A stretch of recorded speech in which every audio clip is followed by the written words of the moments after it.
Can you guys see my taskbar at the bottom, or is that just on my screen? Press the Alt button. No, it's not on TV. Okay, good.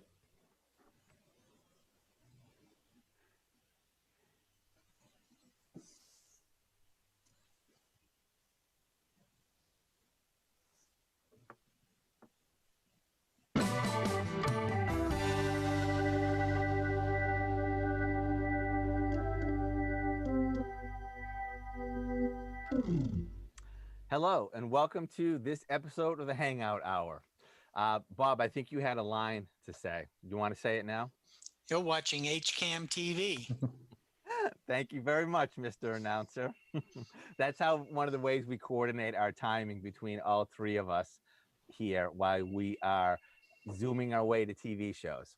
Right now, joining me on the show is Bob Hamilton and Matt Clark, Hello. my two co-workers from HCAM, and we're awaiting our very special guest who we have been waiting for a few weeks, our town manager, Mr. Norman Khumalo. We're hoping that his last meeting didn't go long or something that he couldn't get away from, and we're hoping that he'll be joining us shortly. But until that time, until he arrives, we're going to just be catching up and seeing how things are going around our many HCAM studios now. Well, I can tell you that last night, Mike and I did the gathering with Terry Malisi, and I think that went very well. She made a Indian dinner with chicken tandoori and rice and some kind of carrot pudding for dessert. Ooh, interesting. That went pretty well. That's awesome. That's really awesome. You know, I'm so excited. She is such a great crew member. She's one of those crew who produces her show, The Gathering, all by herself. She checks out the camera. She sets it up in her home. She records all day when she's doing The Gathering because the concept of her show is she is preparing a meal for a gathering of people. So it's usually a pretty extensive menu. And then at the end of the day, you see the meal as it's finished and her guests arrive and then they start enjoying the meal. And that's the end of the show. And she comes back to the studio. She edits the footage down to make her show. And it's really exciting because it's just great that she does everything. And we're just there in case a problem arises. And so, Bob, talk a little bit about her new style, new format in this time. Yeah, it's a little. I don't suppose it's any more difficult for her, but she mentioned last night was one of the first times that she's done her cooking show that she's had to make something in advance. Actually, it was the dessert she made, the pudding she made. She had to make it the night before because it took so long. She wouldn't have been able to make it during the show that we put on for an hour. Everything else she cooked in plenty of time. She had the chicken and the rice, and it came out right on time. We were able to make it right from our 7 o'clock to our 8 o'clock time in the schedule. So she did a great job of putting the food together, and she and Mike had a nice conversation throughout the whole show about Italian food, Armenian food, having dinner around the table with guests. And she's obviously a big advocate for big dinners. Oh, guess what? This is our town manager. Hello. Hi, how are you? Okay. Actually, no. Hold on 1 minute. I'm going to get Norman connected. So I'm going to jump off for a minute. You guys All right. keep talking. All right. Okay. Now it's just you and I, Matt, waiting for Norman to come in. That's fine. I was just gonna say, like, I haven't been involved in that show personally yet, but I will peek in just to see if everything's going well, just to put my anxiety at ease about everything. But you know, I know from personal experience, it's not easy to coordinate everything in cooking a big meal like that. I can imagine it's even harder when you're worried about a camera and a conversation at the same time. So that's really amazing that she's able to do all of that in the span of an hour. Right. And even I was amazed, and I hope she's not listening, but her kitchen was immaculate when we started, and it was immaculate when we finished. I couldn't see. If I had cooked that kind of meal, I would have had pots and pans everywhere stacked up. I would have had Mm-hmm. dishes everywhere, but it looked just the same as when we started. Yep. And you're right. It's tough to put together, have all those things come together at the same time so you can get them on the plate and serve them and not have one sitting around for a half hour while you're waiting for something else to be done. That's a real testament to her time management in the kitchen. Absolutely. One of my worst habits when I'm cooking is I use way too many paper towels because I'm always trying to keep my hands clean. I can probably go through like a quarter of a roll of paper towels just trying to do that in a meal. I actually made dinner for my family Tuesday night. I made honey mustard grilled chicken, roasted sweet potatoes, and roasted broccoli and cauliflower. And the chicken, when I was done grilling, it was not cooked through yet because I think it hadn't thawed as completely, and I didn't expect that. But my mom helped me salvage it by letting it roast a bit longer in the oven. And the vegetables came out delicious. It was some of the best broccoli I've ever had, and all things considered, it came out really well. That's great. Yeah, I definitely need more experience grilling though.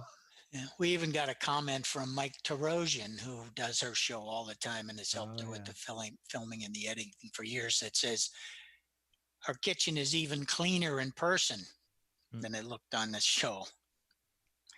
Unfortunately, when she does all this cooking, then she's got all the food, but nobody's there to enjoy it with her. So yeah, I was wondering about that. If her she family spreads it eats it or around. something, or yeah. Well, I'm sure that somebody eats it. It's delicious food. Yeah.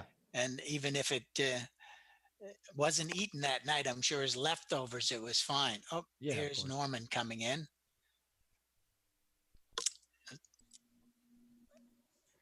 And I'm sure Jim will be back in shortly as we get Norman set up. He's connecting to audio right now. Did your family enjoy the meal? Yes, they did. At least that's what they told me. So maybe they were just sparing my feelings, but I do think at least the vegetables came out perfectly. That's good. I tried one piece of broccoli when it was right out of the oven and I was just blown away, especially considering there was only oil, salt, and pepper on it. It was delicious.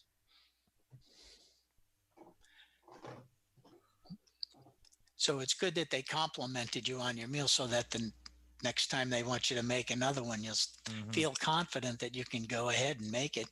You know what? I'm actually, if I can brag a little bit, I'm actually a pretty good cook. I just need to get better at getting probe thermometers into poultry. Whenever I use a probe thermometer, I don't get it deep enough, so the poultry is always a little less done than it needs to be.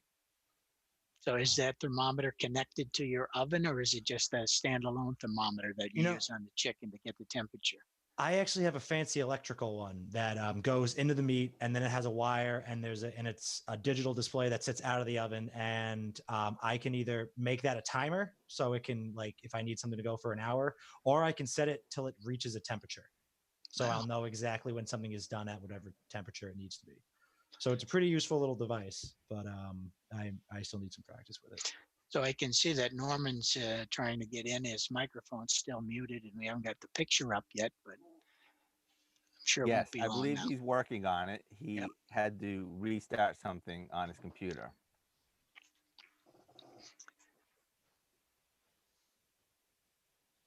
All right, so either he will come on or he will. There's his microphone. Okay.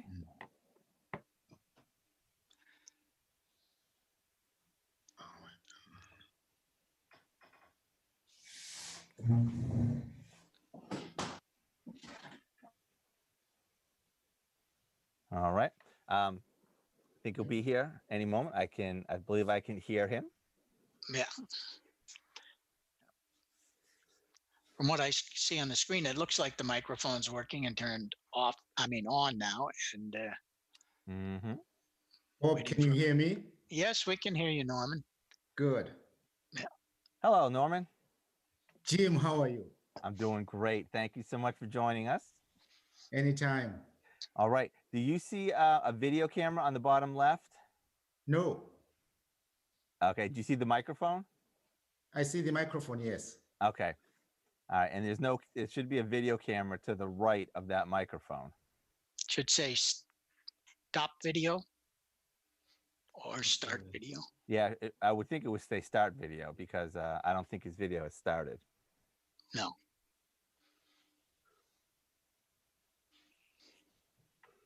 All right. If we don't have video, Norman, are you comfortable with doing a radio program with us? I can do the radio program anytime. Excellent. Well, we've been waiting to get you on the show, and I'm so happy that you were able to get us into your schedule. Thank you so much. Thank you for having me. I'm so excited. All right. And I'm so grateful that you have been able to hold these hangout sessions over the past weeks. Oh, thank you. You know, it was very, very interesting when we were figuring out how to make TV shows without a TV studio. And the quality is not our usual HCAM, but the emphasis on community is awesome. We have over 40 people from the community who have already been on the show, and we're looking to get more on. So I think it really emphasizes the C in HCAM. Awesome. Congratulations. Oh, thank you, sir. Thank you. And before we get into how coronavirus has impacted your daily activities in your job, I'm just wanting to see how you're doing during this time. I think I'm doing fine. At a personal level, my kids are here at home. They're all doing homeschooling, remote learning. My wife is the only one who is going to work on a regular basis as a nurse. Yeah. And so with all your kids homeschooling, are you having any internet bandwidth issues? Fortunately, no. A couple things happened most recently. One, we upped up our internet capacity just before the coronavirus hit. Okay. And at the same time, last year, we hardwired our home for internet. And so I'm connecting through internet, through the Ethernet. Yeah. Yes. Oh, that makes all the difference in the world. Because I am working from home. My wife is working from home. I have 2 children at home finishing out their semesters, and I have one guy who's the gamer. So I actually ran a couple lines to make sure that we can get the important computers on Ethernet, and it really does make a difference. Yeah. Awesome. Norman, yes. I also just wanted to make sure I introduce you to Matt Clark, who is my coworker, who's also my guest host here for the half hour. Hello, Norman. Hey, Matt, how are you? Good, thanks. How are you? Excellent. Welcome to the team. Yeah, thanks. So I know you've seen him a little bit when you come into the studios, and sometimes he's helping out on the select board meetings. So you kind of seen him there, but I thought it'd be a nice time for us to be able to chat. Great. All right. Now, so the first thing I'd like to ask is if you could talk a little bit about how this time has affected how you do your job. Yeah. The best way to answer, I think, your question is to talk about what this time is. As we all know, these are extremely trying times for all of us globally. Yeah. As we watch the news, the coronavirus is still worsening, with infections and death rates continuing to rise in most communities across the world. And at the same time, meanwhile, we are hearing loud and clear from our elected leaders who are looking to reopen parts of the economy and start putting our communities back to work. What am I doing? I'm finding myself reading a great deal to keep abreast of the developments regarding this pandemic, both at the national as well as the local level. I'm also adjusting to working with teams that are working remotely. I am enjoying, as I said earlier on, the somewhat dizzying hustle and bustle with all my 4 kids learning from home. I find myself also taking exercising more seriously because I also have family back in Zimbabwe and across the world. I find myself reconnecting with relatives who I missed connecting with in the past years. Mm-hmm. And how has this time affected my job? As you know, or as you may have experienced, I am big on face-to-face communications and conversations. Yes. I now find myself having to adjust, relying more on written communication. Offices, developers, all the stakeholders that we work with are also adjusting to working remotely. In the initial weeks, I can tell you, this appeared to slow down processes. But for the most part, everyone has adjusted well. I'm finding it, for some reason, I'm finding it more difficult to plan meetings well in advance. And I think the reason is that things are changing rapidly and regularly every hour. Changes that require me to respond promptly and at times force me to adjust my schedules. I can tell you I have missed a couple of meetings that were pre-scheduled. I also miss the camaraderie at town hall. You know, walking down the corridor to check in with Dawn, who's working on youth and family services, or going down to the first floor to talk to the finance team members, or going up to the third floor to catch up with the wonderful and amazing inspections team. I do miss that. Mm-hmm. Yeah. As you know, I always say it, I work alongside amazing, smart, dedicated people, always putting Hopkinton first. I miss that camaraderie, and we're trying to find ways to do that remotely.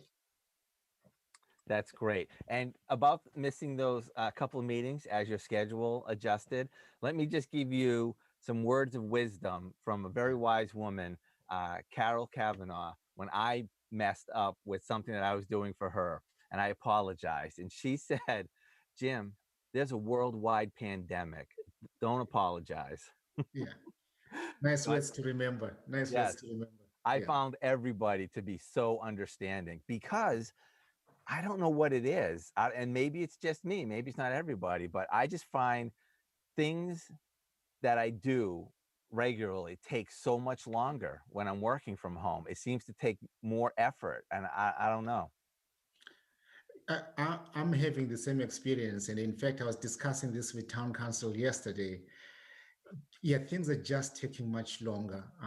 Even meetings, I think uh, with video conferencing, most people are so mindful of not cutting out anybody. And so you have those long pauses when everybody's wondering who's going to talk next, who's going to speak next. And that adds time to the meetings. Yes, exactly. I know. It's some great people in our town. Wonderful people. Norman, can you talk about, from your perspective, how has the Hopkinton government adapted to this environment during these times and taken on the unique challenges that we're facing today? Matt, that's a good question. Overall, the feedback I have received from town residents and businesses is that Hopkinton's government has responded well to this new environment. Our town boards and committees have provided clear and effective leadership, starting with the select board, ensuring that when the pandemic hit and we had to close town hall, Hopkinton was still open for business. And at appropriate times, town government has made what I believe are the right policy calls, including declaring even the state of emergency. The Board of Health has been exemplary. They have been very proactive in protecting the health of the community. Chief Sleman, who's our emergency management director, immediately activated the Hopkinton Emergency Management Group right around February 4th when the pandemic hit, with the express purpose of providing support and backstopping the Board of Health. Cooperation has been the hallmark of our performance over the last weeks. I'm reminded of Brian Hayes' famous words, one town, one solution. The cooperation between stakeholders has been exemplary. Cases in point. We have a fantastic partnership between the Board of Health staff and the school department nurses who've been doing the legwork in tracing as well as linking residents who are affected to the appropriate resources. We have also seen wonderful cooperation between the town's facilities department as well as the school department in ensuring that our facilities are kept clean. It is also with sincere gratitude that I acknowledge the wonderful cooperation from the community at large. In fact, I'm not surprised, because one of the reasons why I believe the Hopkinton government has adapted well is because of the generosity and foresight by the community in making the correct investments in town infrastructure and resources in previous years, investments that have allowed us to respond very well to this pandemic. So overall, I think the feedback from the community is that the Hopkinton government has adapted very well to this environment and has risen to the challenge. That is wonderful. That's wonderful. Thanks for sharing that. And next, I'd like to ask you one of my favorite questions. And I like to ask people in leadership positions who are running their organizations. Here at HCAM, we talked at the beginning of the show, we're really focusing on community. And this is a new way that we are connecting community that I feel even when we get back to the studio, we will maintain some version of this because I feel that it has value. And my question is, I'm wondering during this time, as you are looking at your job and what you do and what you need to do during this time, have you come across any ideas or lessons or takeaways that you will be carrying forward once we do return to more normalcy? Yes. Let me preface my specific response by stating that in the past weeks, I have reaffirmed why Hopkinton is a special community of which I'm honored to serve. Clearly, the community has demonstrated and confirmed that it takes the responsibility for each other very seriously. And based on what we have learned, here are the things that I believe we will take forward going forward. One, communication. The regular updates that we have provided to the community have been very well received. I can tell you, in our day-to-day work, we're so focused on delivering services, and we pay less attention at times to communication. And therefore, the lesson that I've learned is that no matter how small, no matter how minor a task is, anything that we do for this community, we need to find a way to communicate that very clearly and effectively. The second piece that we have learned is clearly how we leverage technology to allow people to continue to deliver services even when working remotely. I can tell you, as we start discussing about reopening town hall, there are some areas of our work that we will try to see if we can continue to deliver remotely. Here's what that might mean. Mhm. There are several things that we've done over the last weeks that are worth continuing in terms of our ability to work remotely. One, we've added a chat function to our website. Yeah. It's been very active, very well received. And the feedback from the community is that this is a tool that we should have in our regular toolbox going Mhm. forward. We also are looking at other ways of engaging the community. There are things that we have learned in terms of remote participation. We recently held a couple public hearings using the Zoom meeting function. Mhm. Whilst we may be limited by the laws in Massachusetts regarding public hearings, I think this is something that we want to continue to look at so long as we remain compliant with the law. Right. And also, most importantly, our experience working through the pandemic is the dedication and commitment of our employees.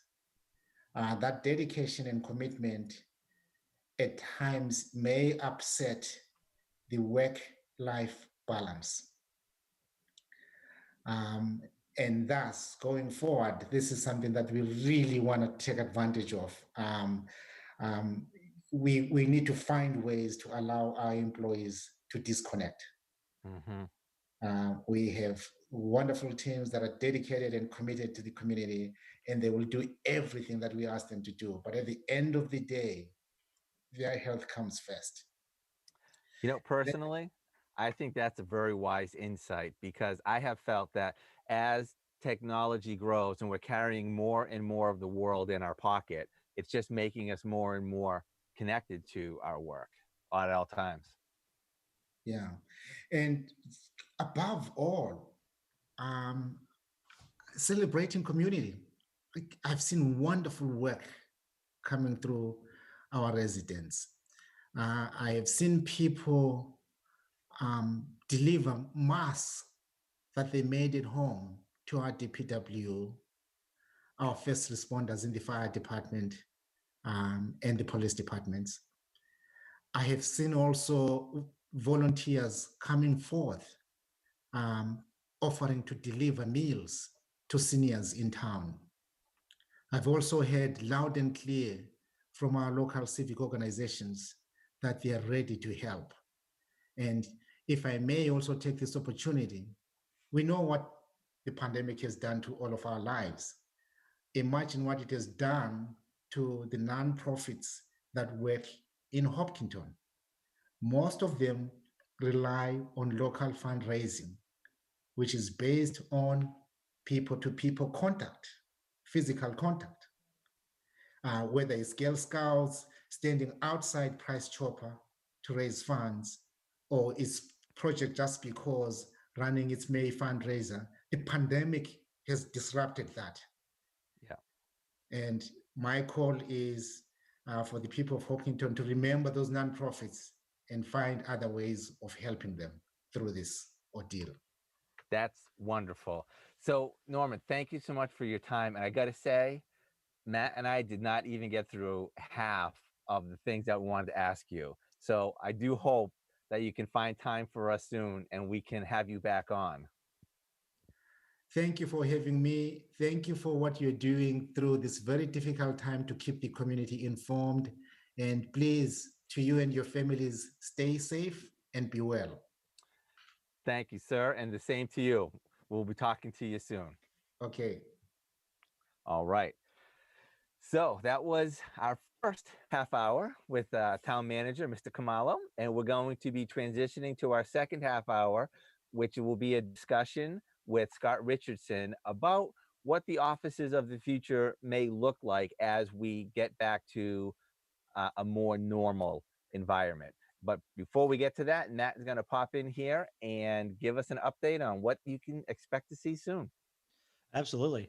Well, coming up right after this, we're going to have an HCAM binge block where I'm going to be picking out a few episodes of All About Hopkinton for people to binge if that's going to be on HCAM TV. Tomorrow morning, we have the Senior Center's Keep Moving program at 10 a.m. And then tomorrow on the Hangout Hour, we have Abby Rosenberg and Courtney Black on at 2 p.m. and 2:30 p.m. And then at 7, we have Cheryl Peralta on for the Friday night wake-up call. So we have a lot coming up, and it's very exciting. Okay, Matt, thanks for your help there. No problem. I'm welcoming Bob Hamilton, who is my coworker, who will be helping me co-host this half hour. And welcome to our special guest, Scott Richardson. How are you today, Scott? Doing well, Jim. Thanks for having me on. Looking forward to it. So are we. So I think this is a fascinating topic. But before we get to that, I hope that you and yours are all safe and well during this time. We are. We're doing pretty good. How And about what you? does we're doing good. We're doing good. It's all 5 of us back under one roof again, which has been a little while for that. So my internet was groaning for a while, but we figured it out. Very good. So what did the Richardsons do to de-stress and relax during this time? Well, basically, we are relaxing a lot more. I'm able to read the New Yorker from cover to cover now every week, which was few and far between in the past. Thought we'd be doing more yard work, but not as much as we thought. But generally, just taking it a day at a time, like everybody, to try and stay obviously safe and healthy and focused. All right. I just got to say one thing.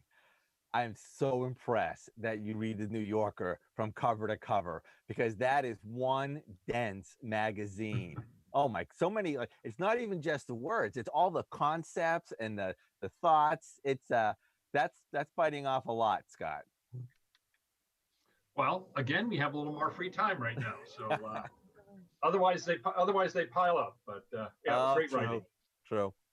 All right, but so now you're here to talk about what some of the things may look like, what the office of the near future may look like, and what types of changes that we may have to do. I would like to. I'm curious how your firm is doing with your regular business now. Have things come to a pause during this time, or are people what's happening?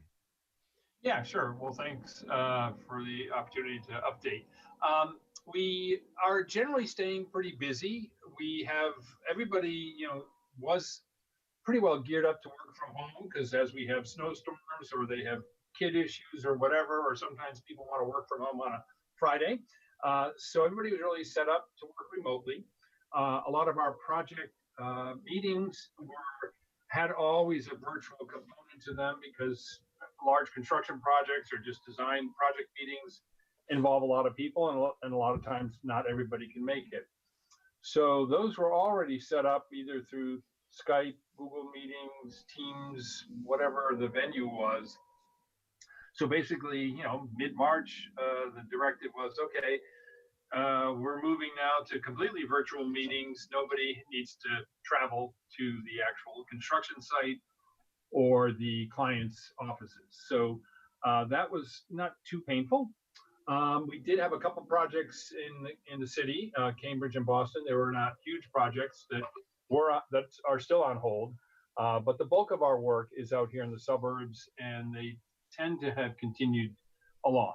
So generally, we've been very lucky. We have garnered a few new projects as well on a weekly basis, so we're lucky. That's good. I'm glad to hear that. Make sure you tell Mike I said hi. Will do. Okay. All right. So what should we talk about first? Because I'm interested to know where your thinking is coming from about what the next office adaptations may be. Where architects go to get their information and groups and like that. And I'm also interested in the actual things that you're kind of turning over in your mind and planning. So whichever order you want to take those in is great. Sure. Well, actually, there's a lot of chatter on the news in a lot of the publications and websites and organizations that we belong to that are offering guidance, insights, ideas along what will the office look like when maybe half the people are returning or ultimately all of the people are returning to work. Um, so some major topics, obviously, over the past whatever 10 plus or minus years, offices have gotten to be much more open. The partitions have all come down in height, and you're usually the owners are interested in how many people can they actually fit in any given space if they can reduce their real estate footprint. So more from averages of 300 square feet per person in the past, we're now down usually in the 100, half that, like 150 square feet per person in a typical office environment. And again, the workstations have gotten smaller, partitions have become lower. So what is going to have to be analyzed is what is the orientation of the cubes, which way are people facing, and which one of these are not going to provide the physical distancing of 6 feet plus or minus from their neighbor so that again, an employee will feel safe coming back to work, and also just from a general orientation and health perspective, what should be done. So we've been working with a couple of furniture vendors and others in just looking at some layouts for some of our clients. And you're actually looking at about a potential of 30 to 40% reduction in occupancy for a given floor plate. Now, one thing that's interesting is we know that whenever non-essential businesses can come back to work, if you will, then not everybody's going to be able to return to work because they have small children, they have younger kids, school's not open, daycare's not open, or maybe it will be. And then you have the whole summer camp program that who knows what is happening to summer camp programs. So there will be definitely some people that will need to continue to work from home, which is fine. I think again, everybody's proved that they're getting work done. And so that will impact kind of, again, the seating arrangements in a given office.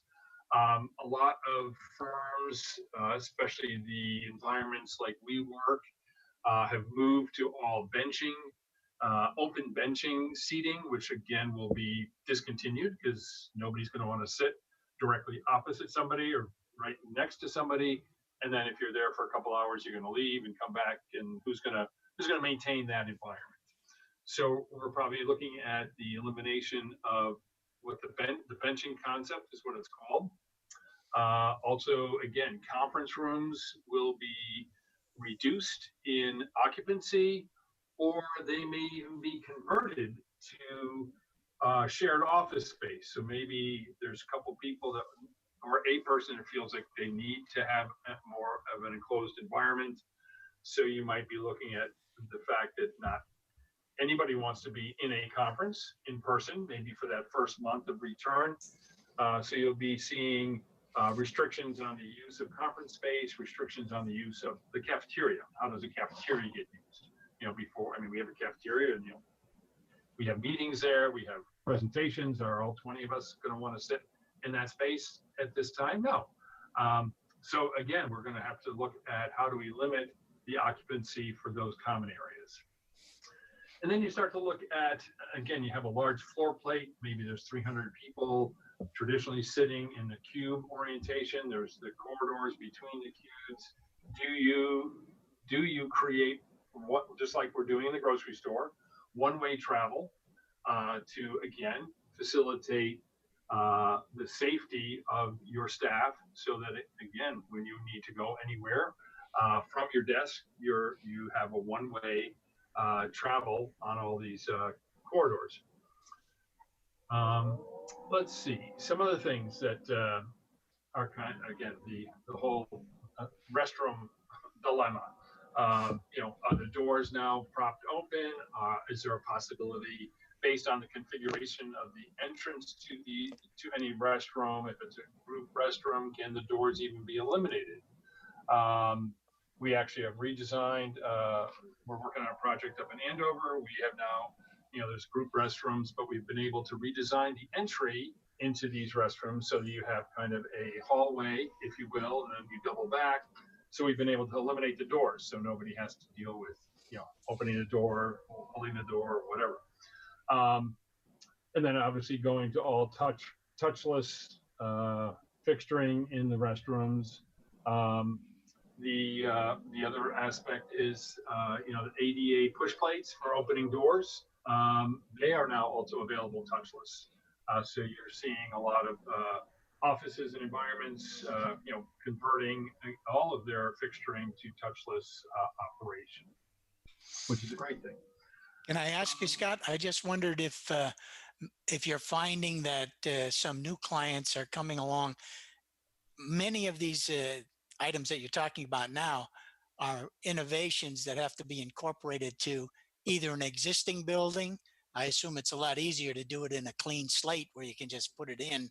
But when it's in an existing building, that's got to be a lot more difficult to implement, isn't it? Yeah, some of the retrofits certainly will be a little more involved, but certainly just updating your fixturing in the restrooms is not a big deal. Modifying the ADA push plates so that you don't have to touch them is, again, the wiring is already there, so that's a quick, a somewhat easy modification. On the flip side, if you're starting to look at removing any built-ins or benching operations, or like at a bank, who's going to want to walk up in and do any of their transactions at the common check writing area? So are banks going to remove those? Are they just going to kind of rope them off temporarily? And then obviously they do remove them. That provides them with more queuing area for spacing out their customers better. So certainly anything you're going to retrofit has more cost than doing it in a new construction. Sure. Would you be involved with anything to do with the changes to the HVA system for air handling, for cleaning the air? I don't know if they have new modern filters that they put in now. Sure. Actually, Scott, before we get into that, I'd also like to add on to that, because did you see about a week or two ago, there was a story from somewhere that someone had contracted coronavirus and they traced it to a restaurant that they went to, and they didn't have any contact with the person, so they felt it was coming through the HVAC system in there. Yeah. Have you heard that?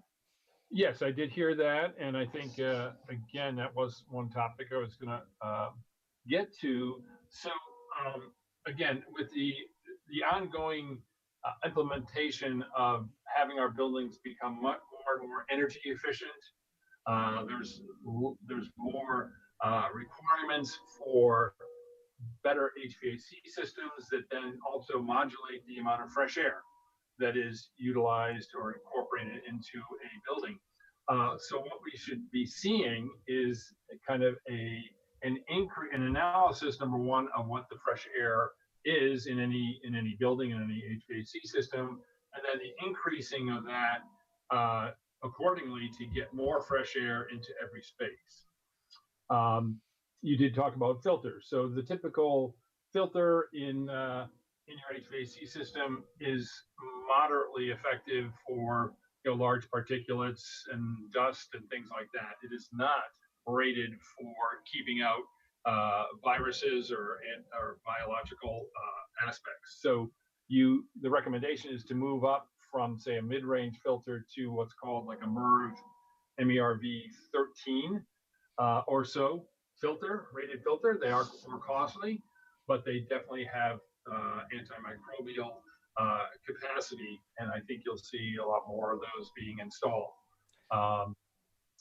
So the other aspect is there are cleaning agents, antibacterial agents, and coating agents that have antimicrobial uh, fighting capabilities once they're on surfaces. So there are several things we've been reading about, several products we've been receiving from, say, our HVAC engineers that are probably going to be implemented in large scale office buildings and so on to ensure that any components that do get into the air conditioning systems are defeated. So there are also, again, viruses are typically negatively charged particles. So there are ionization products that are positively charged that then continue to fight virus components. Again, we leave that more technical stuff to our engineers, but we are coordinating with them as well on how we can offer, suggestions and improvements to our clients in that area. Don't you find that it's usually give and take in trying to coordinate the engineering requirements with the architectural requirements for any space that you're involved in? So yeah, again, there's separate aspects. Again, we're designing the buildings and/or the space to accommodate the day-to-day uses of the occupants, but we certainly want to have a robust and well-designed HVAC system, the proper plumbing systems design, and fire protection system. So we're coordinating with those engineers on a regular basis, and with the owner to give them what they're looking for to make their spaces work. Is switching out the filtration media to the higher level, is that easy to do, or does it require more engineering because maybe there's negative pressure Yes. there? So just upgrading to, say, a 13 filter should not be have any major adjustment in your system. Any filter above that potentially could have an impact on the actual airflow in the system. But again, the big thing is, how old is your air handling unit? If it's relatively new, that's good. If it's 20 to 30 years old, it's time to replace it, and you start to put additional strain by having more effective filters on it. That could have an impact. So that's one thing that needs to be looked at as well, the age of the equipment. Also, when you were talking, you mentioned, and I heard the 6 foot that we've been hearing about forever. Does that seem to be like a standard that's going to sit, or do you think it may be fluid as they learn more things, and where is that coming from? Well, again, that is a good question. 6 feet seems to be a pretty good number. I think there was some analysis done on how far does aspiration from a cough or sneeze go, and so on. I think one thing. So again, I can't render an opinion one way or the other. Is it a good number or not? I'd say 6 feet should be a minimum. Anything, if you can separate people in a seating arrangement to up to 10 feet, that's even better. I think what we're going to be seeing for the next few weeks is our face coverings. People are wearing them. Fortunately, we all are when we go out.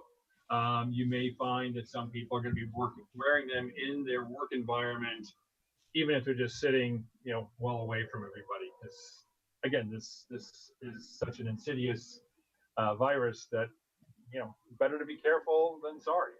Definitely. I was talking on one of these shows a few weeks ago with Binky, who was making face masks, and she had lived in Japan for a while, and she was saying that the mindset there, they wear the masks not just for prevention. They've been doing this for a long time, and it's more of an isolating thing where they feel kind of more private by wearing that. And she was thinking that may catch on as a fashion. Well, as a fashion, I'm not sure, but certainly as a really good idea, definitely. Well, if they get fashionable, they should definitely get more comfortable. That's what I'm thinking. Sure. Well, we're seeing all kinds of things on sale or for sale or homemade out there. So I think it's going to get it's going to get pretty dramatic probably. So, but certainly, again, something that China implemented right from the beginning is you need to wear a face mask, period. Um, so another thing that's interesting, several furniture vendors, and actually we're creating something like this in our office, just a central area for where your PPE will be, related hand cleaning components, face masks, whatever it is, so that you have an area that's dedicated to that those products and those systems, so that people know where they are. Number one, number two, they're near where people come in, so they have access to them, and that some companies are developing kind of self-contained hand washing systems and all that. We're also seeing out on the construction sites very sophisticated protocols for evaluating, whether you're sick or not. There's some companies, that large scale construction companies, that have developed an app that's right on your phone. Then as you go in, it gets scanned. It asks you several questions, and then they take your temperature. They have third-party nurses taking your temperature and recording all this. So on a daily basis, either you're allowed to enter the work site or you're not, and trying to make it, not too cumbersome, but certainly trying to keep everybody's safety at the forefront. The other thing we're potentially looking at is, how do you modify, say, these existing low-scale office partitions? There's companies that are developing kind of retrofit glass panels or retrofit fabric panels to, again, either temporarily or maybe permanently extend the height up, so that people, again, have more of that isolation that they feel will be helpful to them. A lot of manufacturers, again, are promoting. There's a lot of antimicrobial fabrics that are out there that have been around for a while. I think you're going to see more furniture systems and drapes and things like that being made with this antimicrobial fabric, which is typically utilized predominantly in the healthcare industries and hospitals. But I think we're going to see that moving into the office and other environments as well. In designing an office configuration or furniture, would they have to take into consideration the ability to have those cleaned or contaminated as they go along? So anything, and again, I think everybody's working on the protocol for daily cleaning, ongoing cleaning. Again, restaurants, I don't know how they're going to clean their spaces after people are there and sitting and then leaving. But I think, the protocols for cleaning are one thing. The other thing is, again, just people being more cognizant of what they should be doing when they're sitting somewhere and when they're leaving somewhere. We're kind of implementing that if you are using a common area, you're responsible for cleaning, kind of disinfecting it after you leave. And so, again, like, it's easy to control that in an office environment that we have, because we're going to have, the products and systems available. But again, I think the big issue is where you have spaces that are commonly used and the public is coming and going, much harder to control. So I'm curious where things are in the process. Are you still planning and thinking up ways to do this? Have some of these rollouts already been happening in some of the companies that you deal with? So far, again, all the companies that we're working with are primarily still, the bulk of their people are still working from home. The exception are some of these manufacturing companies that we're working with that, you can't manufacture some of the products, any of these products from their garage. So they are still there. They've implemented their, cleaning and processes accordingly. So the key thing will be is what businesses, there's like the governor's proposed or just talked about 4 phases of opening. And of course, he's driving everybody crazy because we still don't know what these are. And again, if some businesses are going to be able to reopen on Monday, it'd be nice for them to have a little bit of a heads up so they can do some planning. But that's everybody's been saying that. So I think so to answer your question, we have not implemented anything at this point. We are in discussions with some companies and offering some guidance. And again, most all of these companies have they've developed their own task force that has really been wrestling with this stuff for a little while. But just to give them some additional perspective on the things we can bring to the table has been helpful. As part of the planning, do you include workers wearing face masks or workers not, or they can specify it or not? Yeah, so again, that's up to the individual company. What we're implementing is, again, anybody wants to wear a face mask during the whole time they're in the office, that's fine. Obviously, if they can be, more than 6 feet away and they feel comfortable, they don't have to. Again, on the work site, our staff that's going out to do, say, inspections or testing, we are actually requiring them to have their face masks on all the time, because maybe at one point they're far enough away from somebody, but inevitably they're going to be getting together in a group, even if they're social distancing. It's still best practice to be wearing a face mask. So as anybody that is working on site, going to any meeting, will be required to wear a face mask.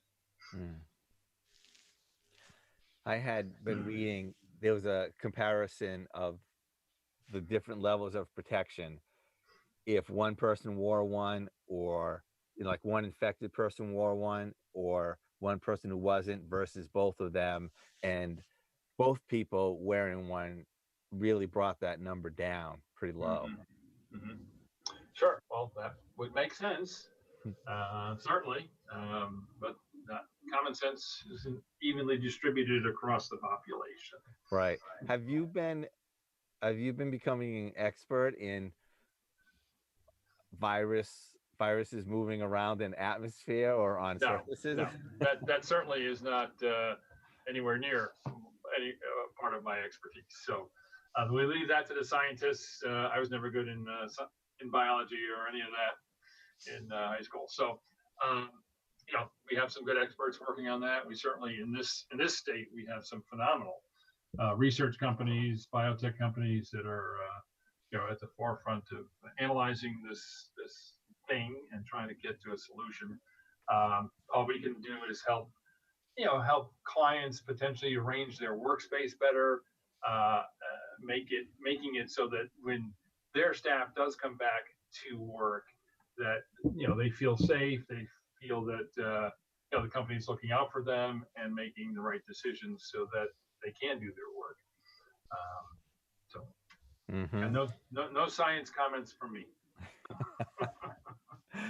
All right, so we got just about 30 seconds left, and the last thing I'm wondering, based upon your conversation, do you think that most of the result of this will be using technologies and modifying physical things, or do you think there may be something new that comes down the pike that you will be working with? I'd say it's both. It's a good question. I think, again, we're going to be modifying the way we do our work based on what we learn on a day-to-day basis. But again, there's some really smart people out there thinking about what is the next generation of what can be done to help resolve this, to help prevent it in the future. So I think we'll see some innovations coming out of this across many fields. So. All right. Well, that's all the time we have. Scott, thanks so much for taking the time to be with us. Sure, it was fun. All right. Hope to talk to you again soon. Sure. If I come up with any other brilliant ideas, I'll give you a holler. You know where to find me. Yep. All right. All right. Okay, Bob, thanks for joining us. And thank you for joining us. Please watch us again next time. Thanks.